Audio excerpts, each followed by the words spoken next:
नमस्कार दर्शकों, मैं धनंजय पांडे हुगली हॉट पे एक बार फिर आप लोगों का बहुत बहुत स्वागत करता हूं। आज हमारे साथ एक ऐसी शख्सियत मौजूद हैं जो हुगली जिले के हिंदी भाषी नेताओं में अग्रणी उनका नाम है। आज हमारे साथ सुरेश मिश्रा जी हैं जो 15 वर्षों से लगातार चापदानी नगर पालिका के चेयरमैन रह चुके हैं। 2 वर्षों तक प्रशासक के रूप में उन्होंने चापदानी नगर पालिका में अपनी सेवाएं दी हैं। सुरेश मिश्रा जी, आपका बहुत बहुत स्वागत है हमारे YouTube चैनल हुगली हॉट पर। बहुत बहुत नमस्कार। सुरेश मिश्रा जी, हम आज आपसे कुछ सवाल पूछना चाहेंगे। चुनावी मौसम है जी, तो सवाल भी जाहिर है चुनावी होंगे जी। तो आपको 14 नंबर वार्ड से आपको टिकट मिला है। वार्ड में तो आपने काफ़ी काम किया है अपने कार्यकाल के दौरान। बिल्कुल। कौन सा ऐसा काम है जो नहीं कर पाए? सबसे पहले मैं आप हुगली हॉट के सभी दर्शकों को मैं अपना नमस्कार करता हूं। साथ ही साथ आपको भी धन्यवाद देता हूं कि आपने समय निकाल कर यहाँ पर आकर मुझे इस लायक समझा कि मैं भी आपके चैनल में कुछ कह सकूं। 2005 में पहली बार मैं चापदानी म्युनिसिपल का पौर प्रधान बना था और जैसे कि तमाम लोग ये जानते हैं कि 2005 उस समय वाम फ्रंट का सरकार था, पूरा सेंट्रल गवर्नमेंट, हम लोग का स्टेट गवर्नमेंट हम लोगों का। तो मैं आज़ाद उम्मीदवार के रूप में जीतकर पौर प्रधान बना था। तो एक जैसी समस्याएं होती हैं, एक आज़ाद उम्मीदवार के लिए एक प्रॉपर सपोर्ट जो मिलना है वो मुश्किल हो जाता है।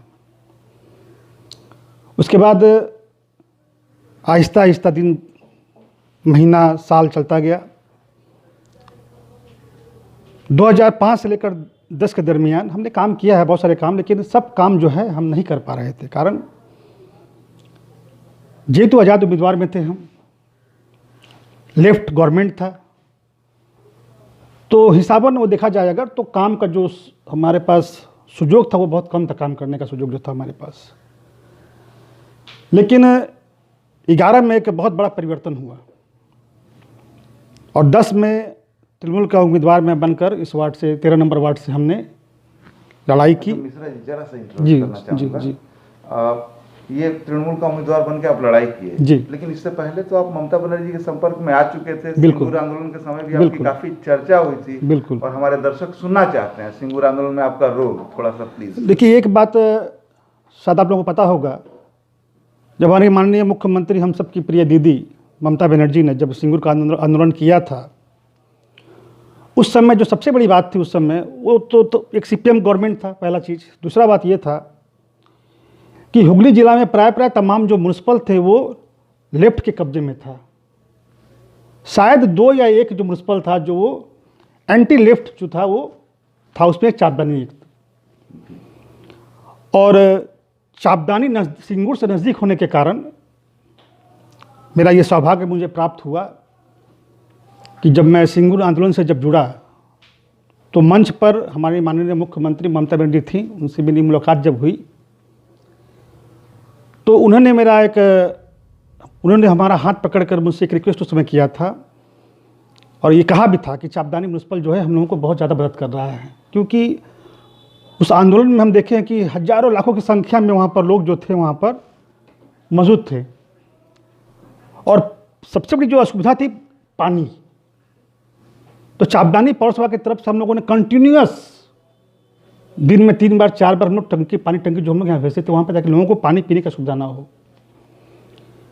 माननीय मुख्यमंत्री ने एक आवेदन किया था हमसे कि कुछ यहाँ पर कुछ टेम्प्रोरी अगर लैट्रिन वगैरह बन जाए अगर, तो बहुत सारी महिलाएं हैं जिनको प्रॉब्लम हो रहा है, तो बहुत सहूलियत हो जाएगा उन लोगों के लिए। तो हमने चापदानी से आदमी भेजकर वहाँ पर कुछ टेम्प्रोरी हम लोगों का कम्युनिटी लैट्रिन हम लोगों ने बनवाया ताकि महिलाओं का सुविधा ना हो। उसके बाद हम लोग दीदी के बहुत नज़दीक हुए। सिंगूर आंदोलन खत्म हुआ। खत्म होने के बाद में काली घाट जाकर दीदी के निवास पर हम लोगों ने तृणमूल कांग्रेस का दामन थामा और 2010 में मुझे मौका मिला तृणमूल कांग्रेस का उम्मीदवार बनने का और जीत कर भी आया उस वार्ड से, इस वार्ड से। हमारे 2005 में मार्जिन मेरा था करीब 500 का और 10 में वो बढ़कर करीब 1000 हो गया वो मार्जिन। लोगों का सपोर्ट, लोगों का आशीर्वाद मिला। उसके बाद 2015 में हमारा जो ये वार्ड है महिला के लिए, सुरक्षित हो गया हम लोग महिला के लिए। तो हमने ये सोचा था कि नहीं, अब ये जो अवार्ड हमारा महिला हो गया है तो हमारी मिसेस खड़ा होंगी और हम इस बार नहीं खड़ा होंगे। हम 2015 की बात कर रहे हैं। तो इस वार्ड में फिर पार्टी ने हम पर विश्वास किया और हमको हमारे कहने पर हमारे मिसेस को टिकट दिया यहाँ पर 2015 में। बात है 2014 वार्ड नंबर 14 की। तो 14 में एक समस्या था कि वहाँ की जो पार्षद थी सोमा भौमिक, वो हमारे बीच नहीं है आज, मरहूम सोमा भौमिक है। वो करीब 12 के अंत या 13 के शुरू में वो एक्सपायर कर गई थी। तो वार्ड 2 साल से खाली था और उस वार्ड में हमने पौर प्रधान के हिसाब से हफ्ता में 2 दिन 3 दिन समय देकर, ताकि लोगों को कोई दिक्कत ना हो, हमने काम किया। वो तृणमूल कांग्रेस की काउंसलर थी। उसके बाद ये देखा गया कि 15 में तो हमारा वार्ड जो है महिला के लिए सुरक्षित हो गया यहाँ पर। तो हम सोच नहीं, हम मेंटली प्रिपेयर्ड थे कि नहीं, इस बार हम नहीं खड़ा होंगे। लेकिन उस वार्ड से कुछ लोग आए और रिक्वेस्ट किए कि देखिए, हम लोगों का वार्ड तो खाली पड़ा हुआ है, यहाँ पर हमारे जो काउंसलर थे सोमा भौमिक वो आज नहीं हैं। अगर आप हमारे वार्ड में खड़ा होते हैं तो हम लोग आपके साथ में हैं, समर्थन करेंगे। तो हमने अपने आला कमान जो हमारे ऊपर में हमें उनसे हम बात किए, वो कहें, वो लोग राजी हुए, हम पर विश्वास किए और 2015 में फिर हमको मौका दिए 14 नंबर से खड़ा होने का। तो 14 नंबर में जो लड़ाई थी हमारा, बहुत कठिन हो गया था। वहाँ पर बांग्ला भाषाभाषी बहुत ज़्यादा हैं और हिंदी भाषाभाषी जो हैं वो बहुत कम। इस नाते वहाँ पर एक माहौल बनाया गया हिंदी भाषाभाषी के खिलाफ। लेकिन इसके बावजूद भी हम 14 नंबर वार्ड के तमाम लोगों का शुक्रगुजार हैं कि तमाम बात को लोग काटते हुए उन्होंने भरपूर समर्थन किया हमको, और बहुत कठिन लड़ाई में भी हम वहाँ पर करीबन 150 वोट से हम जीत कर आए थे। 15 की बात है ये। इस बार फिर 14 नंबर से आप लड़ रहे हैं जी। तो इस बार क्या मार्जिन रहने की संभावना है? 2015 में जो मार्जिन था करीब 150 के आसपास, 150 भी नहीं था, उसके आसपास थे हम। और 5 वर्ष वहाँ पर हम भरपूर काम किए हैं, भरपूर समय दिए वहाँ पर लोगों का। और यही परीक्षा है हमारे लिए। हमने 14 नंबर वार्ड इसलिए इस बार चुना कि हमने 5 वर्ष जो काम हमने किया था उस वार्ड में, जो काम हमने किया, क्या उस काम से वहाँ के लोग खुश हैं? और ये परीक्षा है मेरा इस बार कि वहाँ मार्जिन हमारी क्या होती है। लेकिन एक सवाल और बनता है जी कि अभी हाल ही में चापदानी में आपने चापदानी अमर गौरव या आई लव चापदानी 2 वार्डों में आपने ब्यूटीफाई करने का काम किया। 14 नंबर में ऐसा आपका पर्सनल वार्ड था, वहाँ कर सकते थे? देखिए, बात है कि वहाँ एक समस्या हम लोगों का है जगह का। जी। 14 नंबर वार्ड में म्यूनसिपल का जगह बहुत कम है वहाँ पर, और तमाम दुकानें वगैरह वहाँ रास्ते दोनों तरफ दुकान वहाँ पर है।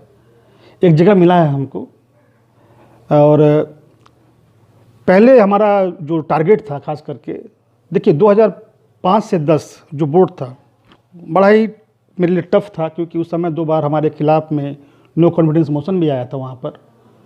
लेकिन काउंसिल के सहयोग से हम बने रहे, हटे नहीं हम। 10 में हम लोग मजबूती के साथ हम लोग बोर्ड बनाए, 5 साल काम करने का मौका मिला, हमारी गवर्नमेंट सरकार बनी, सरकार से सहयोग मिला। 15 में हम लोग और मजबूती के साथ हम लोग आए, फिर 5 साल काम करने का मौका मिला। तो 15 वर्ष से काउंसलर हैं, ये नो डाउट, सही बात है, चेयरमैन है। लेकिन सही मानों में अगर देखा जाए अगर, तो 11 में सरकार बनने के बाद जो मुझे सुयोग मिला है काम करने के लिए, वो सुयोग हमको 5 से 10 तक हमको नहीं मिला था हमको। तो आज जितने भी हमने डेवलपमेंट का काम हमने किया है, ये 10 वर्ष का है, बता सकते हैं 10 वर्ष का ये काम है। तमाम रास्ते जो लोग चापदानी में आज करीबन 20 साल पहले आए थे, वो आज कहते हैं कि हाँ वाकई में चापदानी में काम हुआ है, लोग बोलते हैं। हम लोगों का सबसे बड़ा रास्ता है आरबीएस रोड। आरबीएस रोड जहाँ से शुरू होता है जहाँ ख़त्म होता है पूरा कंक्रीट है, 12 इंची ढलाई हम लोगों का। आज चापदानी के करीब 70 से 80% रास्ते जो हैं वो कंक्रीट हैं। अभी पाइप का काम चल रहा है, कुछ रास्ते कटे हुए हैं, लेकिन जिनको काम मिला है वो लोग फिर बना देंगे उसको। आज पानी का सुविधा नहीं है चापदानी में, निकासी का व्यवस्था करीब करीब हम लोगों का 75% हम लोगों का ठीक है। 2-1 वार्ड में प्रॉब्लम अभी भी समस्या है, लेकिन वो समस्या बड़ा गंभीर समस्या है। वो कम फंड में होने वाला नहीं है, ज़्यादा फंड लगेगा उसके लिए। आपका लाइट है हम लोगों का है, हाई मास्ट टावर लाइट है, ठंडा पानी का मशीन है हम लोगों का यहाँ पर, हॉस्पिटल हम लोगों ने बनवाया, रोजगार तक भी हम लोगों को दिया। रोजगार जो म्यूनसिपल के हाथ में नहीं है, लेकिन फिर भी हम लोगों ने चापदानी के अंदर म्यूनसिपल की तरफ से करीब करीब हम लोगों ने सैकड़ों दुकान हम लोग बनवाए हैं, जहाँ लोग आज व्यवसाय कर रहे हैं। आज तो काम के मामले में हम लोग किसी पौरसभा से हम लोग पीछे नहीं हैं। जी, काम तो आपने बताया, लेकिन शिक्षा के क्षेत्र में क्या काम हुआ, इस पे थोड़ा प्रकाश डालते हैं। देखिए, शिक्षा हमारा एक यहाँ पर था, एक हिंदी प्राइमरी स्कूल यहाँ पर है। तो हम लोगों ने देखा कि एक बात यहाँ पर कि प्राइमरी के बाद जो खास करके जो लड़कियाँ हैं उनके लिए टफ हो जा रहा है। तो हम लोगों ने उनके लिए एक बालिका विद्यालय का हम लोगों ने निर्माण करवाया और 5 to 9 हम लोगों ने वहाँ क्लास चालू किया। साथ ही साथ 10 का परीक्षा हम लोग दूसरे स्कूल से हम लोग लिंक करके हम लोग परीक्षा दिलवाए हम लोग। अच्छा मिश्रा जी, आपने तो इतना काम किया, मंदिर भी आपने काफ़ी बनवाए, कब्रिस्तानों को भी बाउंड्री वगैरह करवाना, मदरसे मस्जिद सभी धर्मों के लिए आपने काम किया। जी जी। लेकिन 10 साल सत्ता में रहने के बाद भी एक आरोप है आप पर जी कि चापदानी को आप एक कॉलेज नहीं दिला पाए 10 साल में। हम एक चेयरपर्सन हैं, चेयरमैन हैं। हमारा जो पावर है एक सीमित है पावर। हम काउंसलर, पहले काउंसलर हैं, काउंसलर के बाद हम चेयरमैन हुए, काउंसलर के सहयोग से, सपोर्ट से। ये बात आपको शायद नहीं मालूम है कि हमारे प्रिय सांसद कल्याण मीणा जी को भी मालूम है, हमारे जो अभी विधायक अरिंदम गुइन हैं उनको भी मालूम है। हम लोगों का सपना है ये कि चापदानी में कॉलेज बने, और ये सपना पूरा भी हो जाता बहुत दिन पहले। लेकिन शायद आपको पता नहीं है कि चापदानी के 21 नंबर वार्ड में हम लोग का एक कॉलेज है, सुकांतो कॉलेज, सुकांतो महाविद्यालय जो है वो चापदानी 21 नंबर वार्ड में पड़ता है। वो कॉलेज जो है चापदानी के 5 नंबर वार्ड में बनने वाला था। तो उस समय जो ही पार्षद थे उस समय, तो किसी न किसी बहाने उसको एड्रेस 5 नंबर का ही है, लेकिन उस कॉलेज को भद्रेश्वर के 21 नंबर वार्ड में जो चापदानी के अंडर पड़ता है वहाँ लेकर चले गए। तो एक ही क्षेत्र में, एक ही इलाके बने, एक ही पौरसभा में 2-2 कॉलेज थोड़ा टफ है। लेकिन हम लोगों ने अपने सांसद से, अपने विधायक से हम लोगों ने अपील किया है कि आपको मौका मिला है फिर 5 साल का, इस 5 साल के अंदर में अगर चापदानी में एक कॉलेज हम लोगों का बन जाए अगर, तो लोगों का जो यहाँ पुराना मांग है वो पूरा हो जाएगा। हम लोग उनकी बातों को ऊपर तक पहुँचा सकते हैं, उसके ऊपर वो लोग पहुँचाएंगे।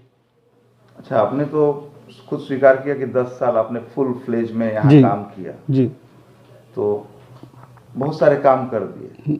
अब आगे क्या करेंगे? यदि फिर से मौका मिलता है आपको तो आगे क्या कहेंगे? हालांकि आपके विरोध में साजिशें भी हुई हैं, कुछ लोगों ने आपके पीठ में खंजर भी भोंकने की कोशिश की है, लेकिन फिर भी यदि मौका मिल गया फिर से तो आगे क्या करेंगे? चापदानी की जनता को क्या सौगात देंगे? देखिए, एक पुरानी बात है, राजनीति जो है ना, और हम लोग बोलते हैं पॉलिटिक्स।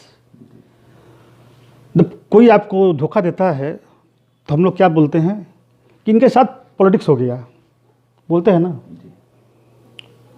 तो राजनीति जो है ना आज के दिन में साफ सुथरा राजनीति नहीं है। बहुत कम ऐसे लोग हैं जो साफ सुथरा राजनीति करते हैं। और राजनीति का जो ये फील्ड है, ये हमने खुद इसको चुना है। तो इसमें जितने आपके शुभचिंतक हैं उतना ही आपके शत्रु भी हो सकते हैं। अलग अलग शत्रु हैं, अलग अलग इल्ज़ाम लगाते हैं, सुनते भी हैं और उसका जवाब भी देते हैं। हम तो एक बात कहते हैं कि अगर लगता है कि नहीं हमारे अंदर कोई कमी है अगर, तो उस कमी को आप पीठ पीछे नहीं बोलकर सामने आकर बोले कि आपके अंदर ये कमी है, तो अवश्य हम कोशिश करेंगे उस कमी को दूर करने का। हर लोग चाहते हैं कि वो आगे बढ़ें, कि हमको कोई ऊंचा मकाम मिले, हम आगे बढ़ें। एक तरीका होता है, एक तरीका होता है आगे बढ़ने का। राजनीति जो है ना, ये गुस्सा का जगह नहीं है। राजनीति है शांत रहकर करने का, जो मतलब है उसको बोलते हैं राजनीति। एक समय था कि राजनीति में जो राजा रहते थे पहले वही बनते थे राजनीति, मतलब वही विशेष थे विशेष करके। लेकिन आज जो है राजनीति आसान हो गया है, सबके लिए हो गया राजनीति। तो राजनीति का मतलब है धैर्य। जिसके पास धैर्य है वो राजनीति कर सकता है, जिसके पास धैर्य नहीं है वो राजनीति नहीं कर सकता, आगे नहीं बढ़ सकता है। हाँ, चापदानी की जनता को इस बार यदि आप सत्ता में आते हैं तो क्या सौगात देंगे? और एक प्रश्न इसमें जुड़ा हुआ है कि इस बार कितने पार्षदों के सहयोग से आप अपना बोर्ड गठन करेंगे? दो सवाल हैं। देखिए, एक बात मैं आपसे कहना चाहूँगा कि बोर्ड तो हम लोग बनाएंगे, इसमें कोई संदेह की बात नहीं है। और आपसे हम ये भी वादा करते हैं कि 2200 का जो हमारे पार्षद जीत कर आएंगे, 22 पार्षद को लेकर हम लोग बोर्ड बनाएंगे। ये मेरा आप लोगों से वादा है। और जीतने के बाद चापदानी के लिए क्या करेंगे? विजन क्या है? देखिए, विजन तो है कि एक म्युनिसिपल का जो काम दायित्व है, अगर कोई बोले कि हम 10 साल 15 साल में हम सब काम कर दिए, कंप्लीट हो गया काम हमारा, तो ये झूठ बोलना होगा। म्युनिसिपल का काम जो है वो कभी ख़त्म नहीं होता है, क्योंकि सफाई हमको करना है। रोड वगैरह डैमेज होगा, कोई भी रोड हो या पानी की समस्या हो, कोई भी काम अमर नहीं है। आज अगर हम एक रास्ता बनवाते हैं, उसका एक टाइम है, 5 साल 10 साल के अंदर वो डैमेज होना ही उसको है। कुछ डैमेज होता है और कुछ क्या होता है कि किसी का पानी का कनेक्शन खराब हो गया, तोड़ दिए उसको। ये कंटिन्यूअस हम लोगों का काम प्रोसेस हम लोगों का है, जो काम चलता रहेगा। इसके साथ सबसे बड़ी जो हम लोगों का काम हम लोगों का है, चापदानी का एक विशेष मांग है हम लोगों का, वो है एक कि यहाँ एक कॉलेज बने चापदानी में, और दूसरा जो हम लोगों का है, जो इंदिरा मैदान हम लोगों का है, वहाँ एक स्टेडियम बने, इंदिरा मैदान स्टेडियम बने। ये दो हमारा सबसे बड़ा काम हम लोगों का है। और अगर जीत कर आते हैं तो हम सबसे पहले इन दोनों को, दो काम पर हम फोकस करेंगे। और मेरा तीसरा काम है कि चापदानी के आवाम को लेकर एक ऐसा टीम हम लोग बनाएंगे कि हमारे पूरे चापदानी क्षेत्र में, चाहे हिंदू हो या मुसलमान हो या किसी समुदाय से संपर्क रखने वाले हों, जो लोग चापदानी को गंदा कर रहे हैं, चाहे वो हिंदू हो चाहे वो मुसलमान हो, ऐसे लोगों को हम लोग चिन्हित करेंगे। और चिन्हित करके हम लोग एक टीम बनाएंगे हिंदू मुसलमान को लेकर, उसको ठीक करने का हम लोग प्रयास करेंगे। अगर वो ठीक नहीं हुआ अगर, तो हम लोग कमेटी मिलकर उसको हम लोग उसके खिलाफ में हम लोग जो एक्शन लेना हम लोग एक्शन लेंगे उसके खिलाफ में हम लोग। हमारे चैनल के माध्यम से जी आप चापदानी के लोगों से इस चुनावी मौसम में क्या अपील करना चाहेंगे? खास करके मैं चापदानी नगरवासियों से बस एक अपील करना चाहता हूँ, 5 साल में एक बार चुनाव आता है, ये सही है। और ये हम लोग का जो संविधान है, ये आपको अधिकार दिया है अपना मत देने का। और आपका मत इतना ही महत्वपूर्ण है आपके समाज को सुधारने के लिए। आपका एक गलत मत जो है आपके क्षेत्र को, आपके इलाके को बिगाड़ कर रख देगा। तो मैं आपसे अपील करता हूँ, आपका जो मत है, आपका मत ऐसे व्यक्ति को मिलना चाहिए जो सब तरफ से ठीक हो, शांत स्वभाव का हो, काम रखता हो, उसका जो बोली है, बोली कम से कम मीठा होना चाहिए उसका, और उसके अंदर कहीं करप्शन ना हो। ये महत्वपूर्ण बातें जो हैं वो आपको देखना है और आपको अपना प्रार्थी चुनना है। तो दर्शकों, आपने देखा कि सुरेश मिश्रा हमारे साथ थे और ये आत्मविश्वास से भरे हुए हैं और इन्होंने अभी अभी दावा किया है कि 2200 कम से कम मतलब 2200 पार्षदों को लेकर ये अपना बोर्ड गठन करेंगे। भविष्य में क्या होगा ये देखने का विषय होगा, लेकिन हम अपने इस जर्नी को जारी रखेंगे और फिर ऐसे ही किसी कार्यक्रम में फिर किसी कद्दावर नेता के साथ आपसे मुलाकात होगी। तब तक के लिए धन्यवाद, नमस्कार।